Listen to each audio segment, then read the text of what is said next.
Assalamualaikum warahmatullahi wabarakatuh.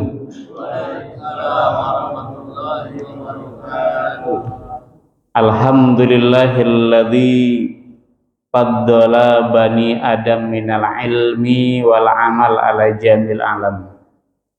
Wassalatu wassalamu ala sayyidina Muhammadin sayyidil arabi wal ajam wa ala alihi wa ashabihi ya nabi'i minal ulumi wal hikam amma ba'd. Qala Allah ta'ala fiatil karim bismillahirrahmanirrahim yarfa'illahu alladhina amanu minkum walladhina utul ilma darajat sadaqallahul azim. Qala Nabi sallallahu alaihi wasallam man salaka tariqan yaltamis bihi ilman syahalallahu lahu tariqan ilal jannah. Qala al-muallif rahimakumullah wa nafa'a bihi wa ulumi fid dharain. Allahumma anfa'na bima 'allamtana wa 'allimna ma yanfa'una rabbi zidna ilman warzuqna fahman amin ya rabbal alamin. Sehat Bapak-bapak? Alhamdulillahirabbil alamin. Puji syukur kita panjatkan kehadirat Allah Subhanahu wa taala. Kita dipertemukan dalam acara rutin 2 pekanan. Alhamdulillah. Shalawat beserta salam semoga terlimpah kepada Nabi kita Nabi Muhammad Sallallahu alaihi wasallam. Kita sering baca salawat, tiada lain mau diaku sebagai umat Nabi Muhammad. Kita ngaku, Rasul belum tentu ngaku. Ada ujug-ujug datang ke rumah kita ngaku bini kita, waduh. Kita marah besar ngaku bini kita padahal bukan bini kita. Apaan gitu ya. Ya. Sama Rasulullah ngaku umat Rasulullah, Rasul nggak ngaku. Kenapa? Nggak pernah ngelaksanain aturan Rasulullah. Sunnah-sunnah nggak pernah dilakonin. Kewajiban tidak dilaksanakan. Laisa ummati, kata Rasulullah, itu bukan umatku. Kenapa enggak pernah nyebut-nyebut saya? Enggak pernah rindu dengan saya. Bahkan syariat-syariat Allah, sunnah-sunnah aku, kata Rasulullah, enggak pernah dilaksanakan. Saya akan tidak memberikan syafaat kepada yang seperti itu. Maka kita sadar dengan ibadah kita yang seperti ini, pahala kita mungkin bisa dihitung cuma segitu. Dosa yang banyak juga menggunung. Kita paling mohon ampunan Allah. Mohon syafaat dari Rasulullah Shallallahu alaihi wasallam. Bapak sekalian, 2 pekan yang lalu Allah berhujah pada hari kiamat 4 profil yang dijadikan tauladan oleh Allah untuk kita ikuti profil itu. Kalau jadi orang kaya, contohlah Nabi Sulaiman. Apa yang dicontoh? Kaya tapi tidak ninggalin sembahyang. Luar biasa. Model kita miskin, sholat dah. Udah kaya tidak? Maka kalau jadi orang kaya, jadi pemimpin seperti Nabi Sulaiman, contohlah Nabi Sulaiman kaya, dia tetap sembahyang. Profil yang kedua ahad yang lalu yang harus dijadikan tauladan contoh oleh kita, tidak hanya Nabi Sulaiman, orang ganteng, punya pangkat, punya kedudukan, tetapi tetap ibadah. Siapa dia? Nabi Yusuf alaihissalam tidak mengumbar kegantengannya, tidak memanfaatkan kegantengannya untuk menjerat sekian perempuan. Nabi Yusuf dijadikan hujah oleh Allah. Contohlah kita, ganteng tidak, tetapi kelakuan itu. Nabi Yusuf ganteng, subhanallah, maka jadikan hujah. Dua, profil yang kedua. Yang ketiga, orang yang diuji luar biasa. Hartanya habis kebakaran, orang kaya tadinya. Anaknya diambil semua oleh Allah, meninggal. Masya Allah, ya Allah. Harta yang sudah saya kumpulkan sekarang habis seketika kebakaran. Ya Allah, anak saya juga dipanggil oleh-Mu, ya Allah. Tidak hanya seperti itu, istrinya yang sekian-sekian nuntut ke pengadilan agama. Kalau ada pengadilan agama, minta dicerai. Udah dicerai-cerai nggak apa-apa. Itu namanya ada uang abang di, tidak ada uang abang di. Itu seperti profil-profil perempuan tadi tuh. Minta dicerai oleh Nabi Yusuf. Bukan, oleh Nabi Ayub alaihissalam. Cerai. Satu yang tersisa Siti Rahmah. Tidak hanya itu, anaknya meninggal, kekayaannya habis, istrinya menggugat cerai. Nabi Yusuf diuji lagi oleh Allah, sabar atau tidak, sholat apa dia? Tidak. Dikasih penyakit berapa lama? Bukan sebulan, 2 bulan, tetapi dalam sejarah 18 tahun, Bapak sekalian. Masya Allah, sakit gigi sehari juga. Masya Allah, sakit gigi sehari. Udah begitu tetangga hajat lagi, suara musik gede bener. Masya Allah. Siang hari bolong karaokean lagi. Mending suaranya enak. Kayak kaleng rombeng, Masya Allah. Itu sehari. Kerasa bener. Ini tahunan. Nabi Ayub diberikan penyakitnya beda dengan kita. Kita paling sakit gigi. Paling parah sekarang jantung. Nabi Ayub yang kita ketahui penyakit apa, Pak? Kusta itu. Terus kulitnya dimakan belatung. Dagingnya terus. Kalau mau sholat diambil belatungnya, ditaruh lagi. Kalau kita pantek-pantek gitu. Nabi Ayub, Masya Allah, ya Allah, ujian apa ini ya Allah? Boleh kau uji semua kulitku dimakan oleh belatung, dagingku, tapi ya Allah saya mohonkan lidah ini jangan diganggu oleh belatung. Kenapa? Saya ingin berzikir kepadamu ya Allah. Ya Allah, hati ini jangan kau ambil oleh belatung-belatung. Kenapa? Hati ini ingin selalu mengingatmu ya Allah terus. Masya Allah, diuji. Habis penyakitnya, badannya bau, diusir dari kampungnya. Kenapa? Karena mencicikan, diusir terus. Masya Allah, Nabi Ayub. Kalaupun diuji tetap sabar dan melaksanakan sholat. Pak, kita baru sakit kepala, suka ninggalin sholat apa enggak? Ya baru sakit kepala, Pak sholat, saya kan lagi sakit. Kata dokter nggak boleh nyentuh air. Padahal ada solusi kan? Pakai tayamum. Pak sholat, saya kan nggak bisa duduk mah. Padahal ada sholat bisa sambil duduk. Pak sholat, saya kan nggak bisa bangun mah. Gimana ini? Boleh sambil tidur berbaring. Masya Allah. Kita diuji penyakit seperti itu, ninggalin sholat. Kayak kita lah di rumah sakit kan, terbujur, habis dioperasi enggak ada gerakan, kenapa susah gerak habis dioperasi. Terus gimana sholatnya? Ya Allah, udah ya Allah ya Rabbi, hati terpaut, saya ingin sholat sempurna, berdiri tegak, takbir, sujud, ruku, tetapi karena kondisi ya Allah, saya ingin melaksanakan sholat yang diajarkan olehmu dan Rasulmu, sholat sambil berbaring. Allahu Akbar. kalaupun tidak mengangkat tangan tapi hati terpaut dengan Allah. Sholat dalam kondisi bagaimanapun tidak boleh ditinggalkan.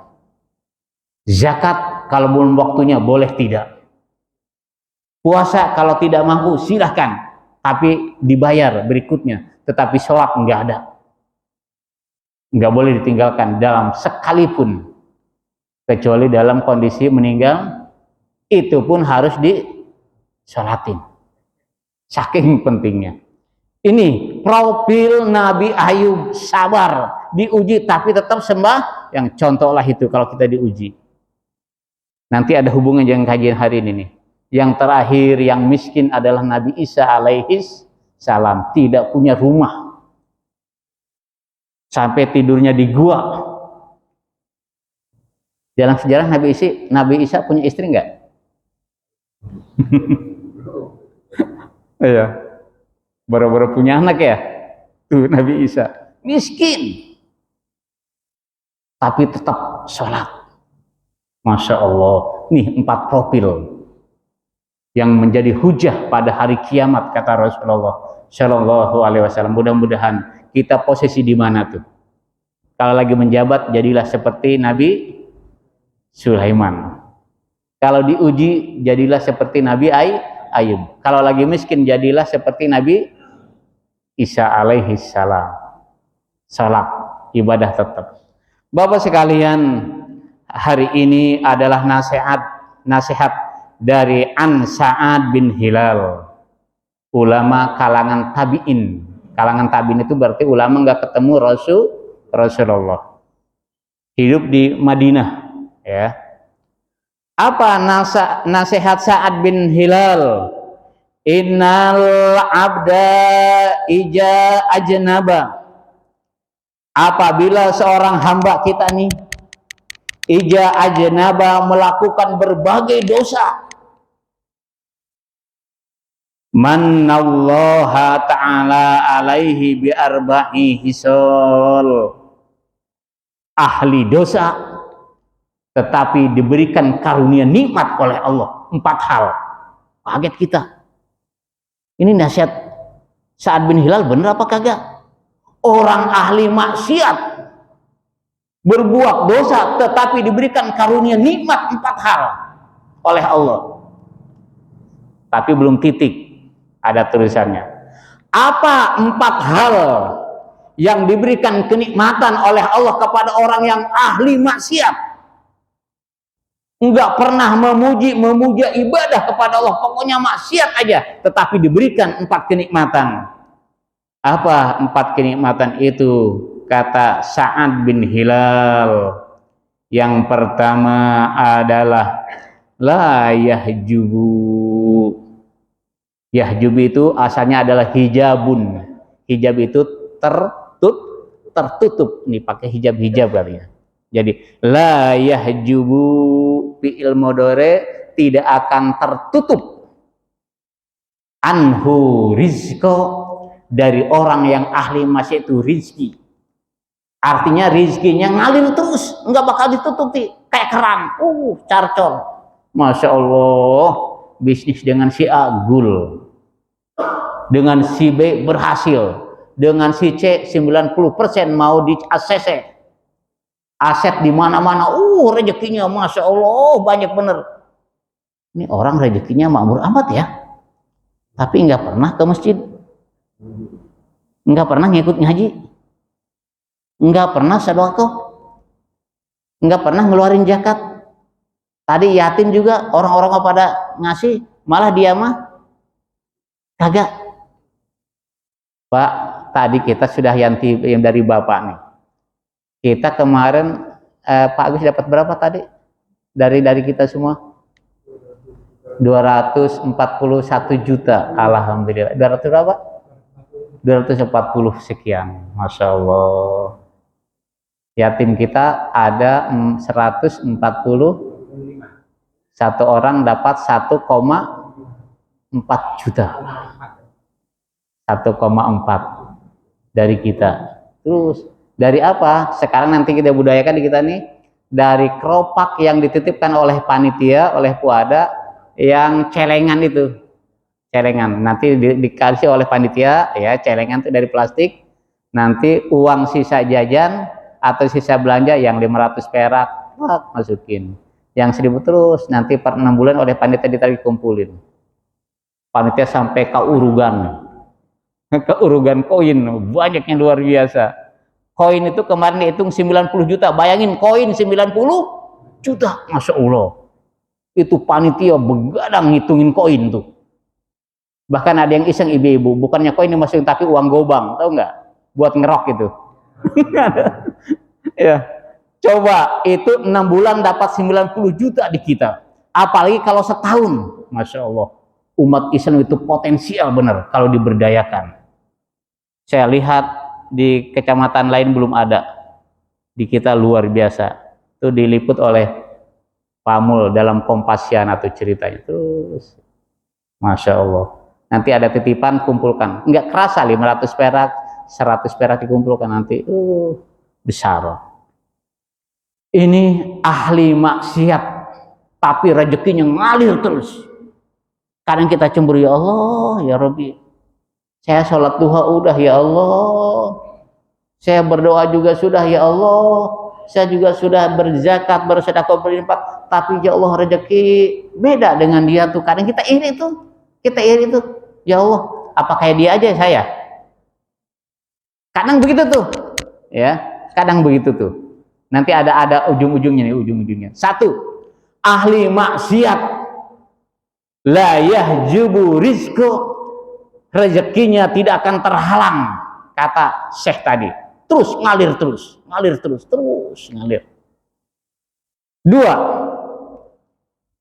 Apa karunia yang Allah berikan, kata Syekh tadi, bagi orang yang ahli maksiat?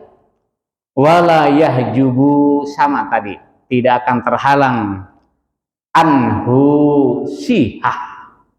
Kesehatannya enggak terhalang, artinya sehat terus. Persis kayak Fir'aun. Dalam sejarah konon kabarnya Fir'aun pernah ada cerita sakit enggak? Enggak apa ya?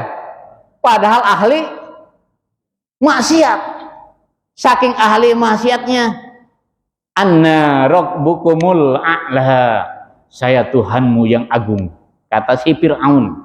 Saking enggak pernah sakit, dia merasa dirinya sebagai Tuhan. Anna rabbukumul a'la. Fir'aun itu contohnya, salah satunya. Mungkin di lingkungan kita, negara yang mayoritas bukan muslim, tetapi Masya Allah sehat-sehat bener tuh, rezekinya banyak bener tuh. Terus, tapi kalau negara-negara muslim, ya Allah, kerek banget bisa kan. Terus negara-negara non muslim kaya-kaya bener, maju-maju bener, Masya Allah sehat lagi. Itu dia. 2. Orang yang ahli maksiat, kata Syekh tadi, badannya sehat terus, nggak kayak kita.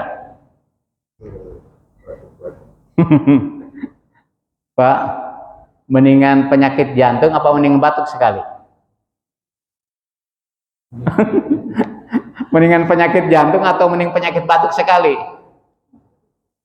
Oh ya, mending batuknya sekali, batuk sekali gitu. Mendingan batuk sekali aja, batuknya selesai udah. Daripada sakit gigi mending batuk sekali.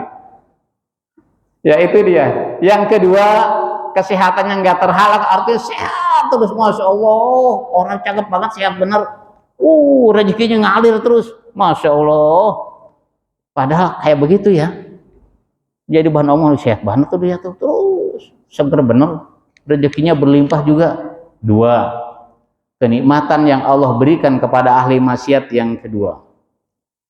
Yang ketiga, wala yujhiru alaihi jambi. Wala, dan tidak. Yuzhiru asal katanya zoharo. Zoharo itu lihat atau nampak. Di Al-Quran ada zoharul fasada fil barri wal bahri, telah nampakkan, telah nampak. Ada lagi zoharo itu dari nazaro, melihat. Nazaro melihat, unzur, lihatlah ya. Yuzhiru wala yuzhiru alaihi zambi, Allah tidak akan nampakkan kesalahannya. Artinya begini Bapak, bener dia tukang korupsi,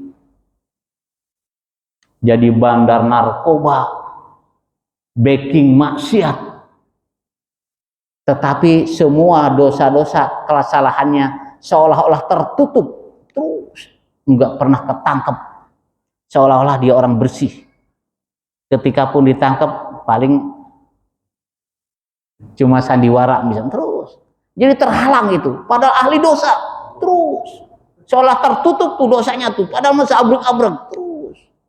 Kalaupun ditangkap sengaja untuk menutupi masyarakat lewat media bahwa benar ini diproses, tapi padahal mah mengelabui kita terus. Masya Allah, masya Allah. Betapa banyak di kita juga backing begitu, ya seperti itulah. Terus emang begitu.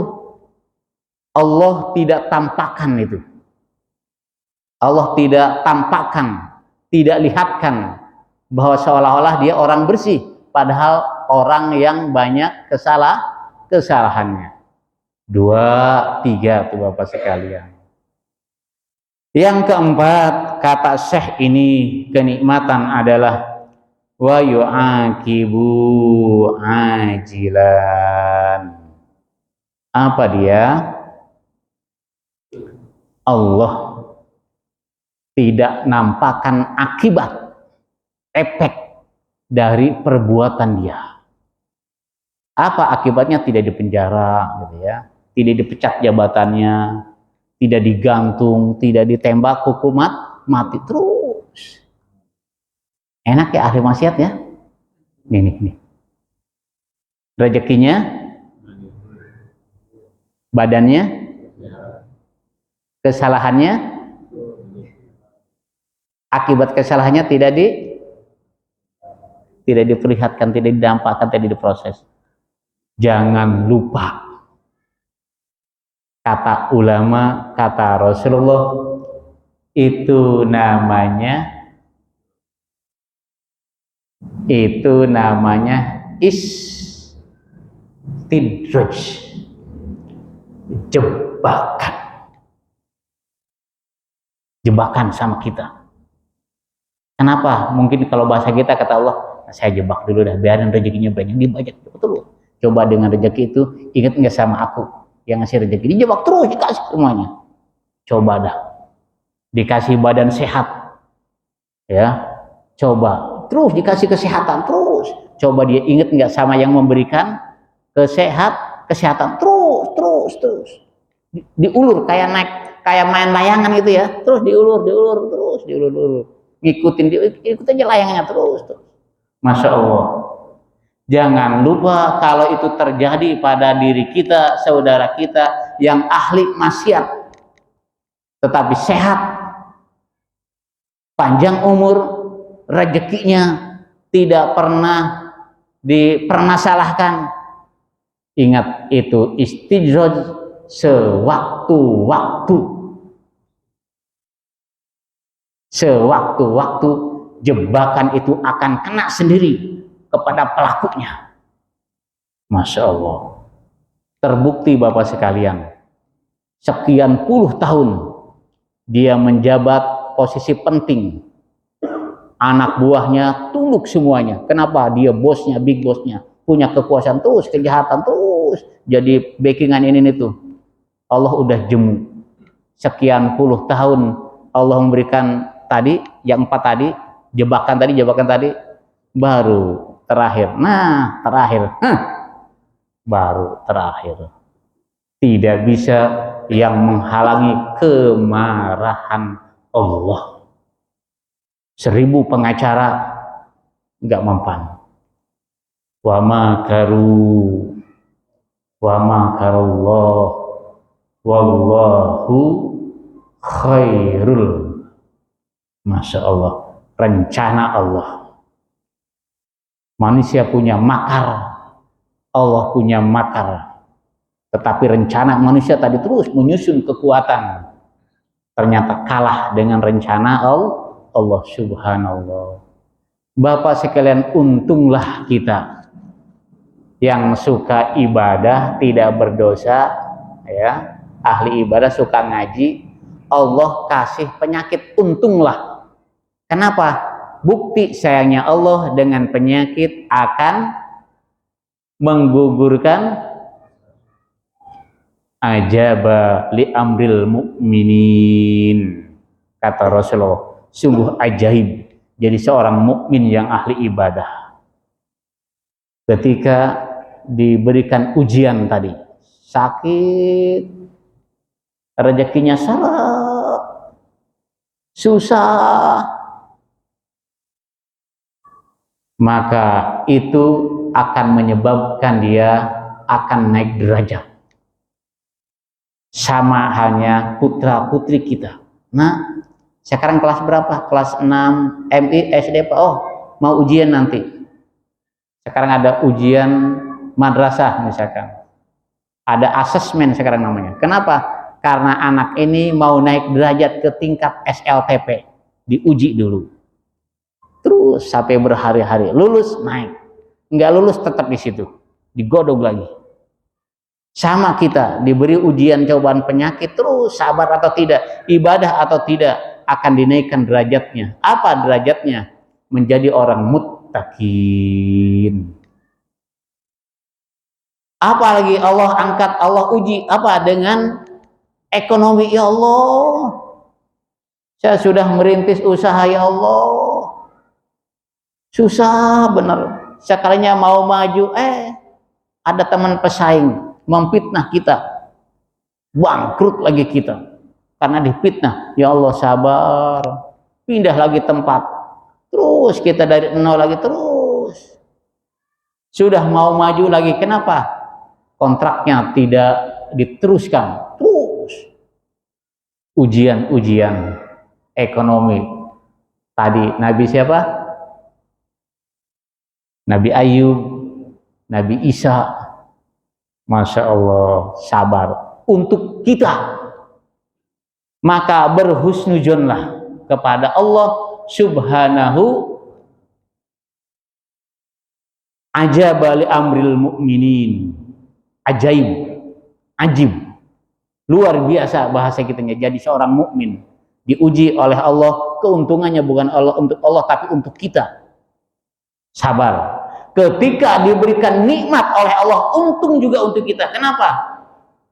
Karena dia bersyukur. Bapak sekalian, kita hidup tidak hanya di alam dunia, tetapi kita punya alam yang jauh gambaran ke depan. Islam itu punya visi misi jauh ke depan. Masya Allah pandangannya. Kenapa? Karena orientasinya tidak hanya di dunia ini. Yang sakit-sakitan, yang miskin, yang sebentar, yang diuber-uber terus, yang pusing. Tapi ada orientasi ke depan yang langgeng. Ya Allah, saya pengen ke surga. Kemarin diceritakan, dilayani oleh siapa? Malaikat. Masya Allah. Ya Allah, saya pengen di surga bertetangga dengan para nabi dan orang-orang soleh. Ya Allah, ya Allah, Masya Allah, itu jauh ke depan. Maka untuk gambaran ke depan, mari kita tanamkan investasi ke anak-anak kita nih. Membiayain anak itu adalah investasi. Tidak hanya orientasi dunia, tetapi investasi juga untuk akhirat. Kita bersedekah, beramal, bukan investasi dunia semata, tetapi investasi untuk di akhir. Untuk siapa? Untuk kita subhanallah. Indahnya jadi orang Islam. Beda orientasi dengan agama di luar kita. Yang mati udah selesai, dibakar udah selesai, dihanyutkan. Beda orientasi dengan agama lain terus, karena memang begitunya seperti itu. Di kitab terus ada seperti itu. Khalidina fiha. Siapa yang mau berjumpa dengan Allah, falya'mal amalan sholihan. Siapa yang mau berjumpa dengan Allah, maka perbanyaklah amal soleh. Halo Bapak, ada berapa tadi? Istidraj ada berapa tadi jebakan? Ada 4. 1,